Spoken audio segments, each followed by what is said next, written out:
I am in hell right now. This is my nightmare. Last night, the New York Rangers again lost to the Pittsburgh Penguins 7-2. And after the fact, I went to the rink to play pickup. You know, I was thinking maybe I'll get laid out so hard I'll just forget what happened, but I didn't. So here I am, still remembering everything.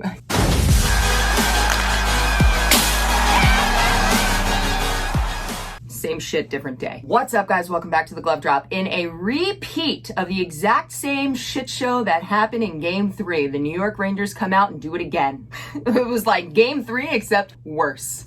Once again, the New York Rangers lose 7-2 in front of a group of wily people from Western Pennsylvania. I say people, but I wanted to say assholes. Everything from the score to having a Pittsburgh goal be under review and then, of course, given to them, all the way down to Igor Shesterkin getting pulled. You can't even blame this on lack of experience because the New York Rangers kid line, which is made up of a 20-year-old Alexis Lafreniere, 21-year-old Capo Caco, and a 22-year-old Philip Beadle, they're producing, and those guys have no experience. One of them can't even go into a bar. Former New York Rangers head coach David Quinn tweeted, "Play them more." You know what? Retweet. Play them more. They're the only group that is taking the ice and doing anything, and they did something in that first period, 2 minutes and 6 seconds in. Alexis Lafreniere scores his first goal of the playoffs on the first shot taken in the game. Beautiful assist by Braden Schneider, and these are all children. Zibanejad, Panarin, Kreider, Shesty, figure it out. Do something. Do something. And Patrick Nemeth, you stupid, you're the worst. Patrick Nemeth, you are the worst. He draws a penalty, which leads to another power play goal for the Pittsburgh Penguins. When have we seen this before? Oh, because it's happened before. Get out. Just get out of the lineup. Give me Gauthier. Give me literally anybody else. The Pittsburgh Penguins go on the power play halfway into that first period, and what happens? Sidney Crosby scores a goal, kind of, on the ice. They don't call it as no goal, but they also don't call it as, obviously, Mike Sullivan challenges it, and the refs go and review it. And when I say the refs spent 30 minutes going through all the footage, they spent 30 minutes going through all the footage. There's no doubt in my mind that these refs would have stayed there and reviewed every single millisecond of tape if it meant that they could give Crosby a goal. Was it a good goal? Yeah, it was a good goal. Do I think that they would have spent that much time to go through all of that footage if it was the Rangers' goal that was up in the air? No, hell no. I don't know what Sidney Crosby is sending them in their Christmas cards, but it's working. And again, that was a good goal. But any 50-50 call, it is going the Pens way,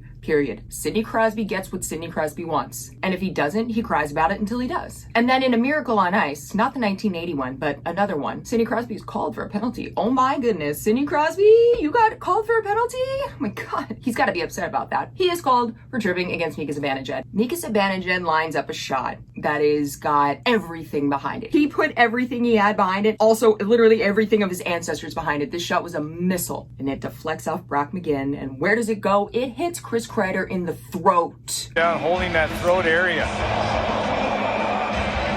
That's a dangerous situation. Boy, that puck went right up and hit him right in the side of the neck or the front of the neck. In the throat. The guy keels over and skates off the ice and straight to the locker room. The fact that he's skating off without barely even a wince on his face is terrifying to me. To the bench here and right to the dressing room.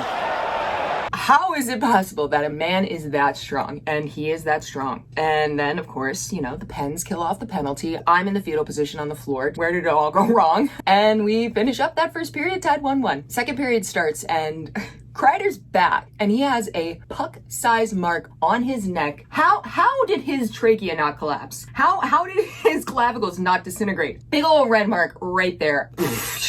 That goes against science. It doesn't matter though, because the second period was the most disgraceful 20 minutes of hockey I have ever seen the New York Rangers play in my entire life. The Pittsburgh Penguins score on them 5 times. 5 times. Every single one of those Pens goals was even strength. Not a single penalty was called during that second period, which I found a little bit weird because this is the playoffs. Like, really? Nothing happened? Yeah, sure. Okay. Even if there had been penalties called, you know that the Rangers would have blown that power play as they have been doing recently. So it doesn't even matter. Adam Fox is the only one who's able to get anything going, and he somehow scores one at 14:04. But we go into second intermission with the Rangers being down 6-4. Igor Shesterkin allows 5 goals on 16 shots, and rightfully so. The crowd is taunting him silly. The Igor chants are deafening. And all we hear now is this Penguin faithful chanting his name. And you can't even be mad at them for it. Nope. Third period starts, and thank God Georgiev is in net. Who would have ever thought that you would say thank God Georgiev is in net over Shesterkin? But he was in net. He did a little bit better than Shesty, but the Rangers are too far gone. Malkin ends up getting one past Georgiev, and then the game wraps up 7-2. The Rangers go 0 for 1 on the one power play that they had, and the Pens go 1 for 3. And it was an all-around complete disappointment. I don't know if maybe it's the pressure that is being put on Shesterkin that's too much for him. That's a lot of pressure going into the playoffs to be this player who has been deemed the best and have to kind of live up to that. Maybe that's in his head, but this is your job. Get those Igor chants out of your head and do your job. Game 5 is back at MSG on Wednesday, and this is it. This is it.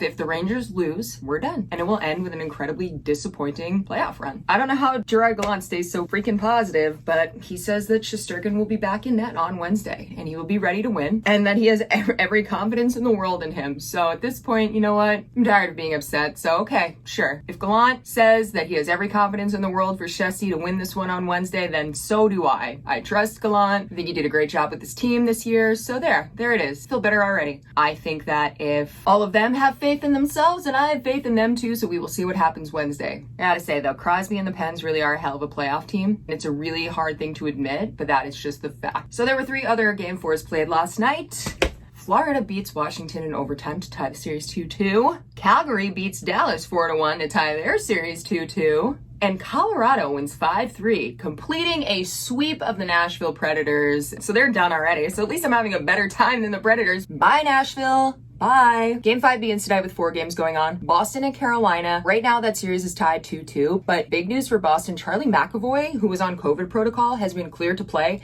And this dude gets on a private jet, hops on the PJ, goes down to Raleigh, and he's playing tonight, giving Boston their best defenseman. Who saw that coming? I don't know. So everything good is happening for Boston. Long Island creates some really great hockey players. Not so much me, but McAvoy and Adam Fox. Also, we've got Toronto taking on Tampa Bay Lightning. That series is tied as well. A little drama up in Toronto because John Tavares, the captain, Pajama Boy, he's not producing at all. And it's about time for him to step up. He is due to start producing, or he needs to start getting a cut in his paycheck. And the 2 other games tonight for the Western Conference both also tied. We've got the Kings at Edmonton, as well as St. Louis and Minnesota. So game 5, we'll see which team takes the lead. And again, the New York Rangers will be back at it tomorrow. So that's all I have for you guys today. And thank you so much for coming through. If you are new here, make sure you hit subscribe, hit like, and let me know what you think in the comments about these New York Rangers, man. How about them Rangers? Gah.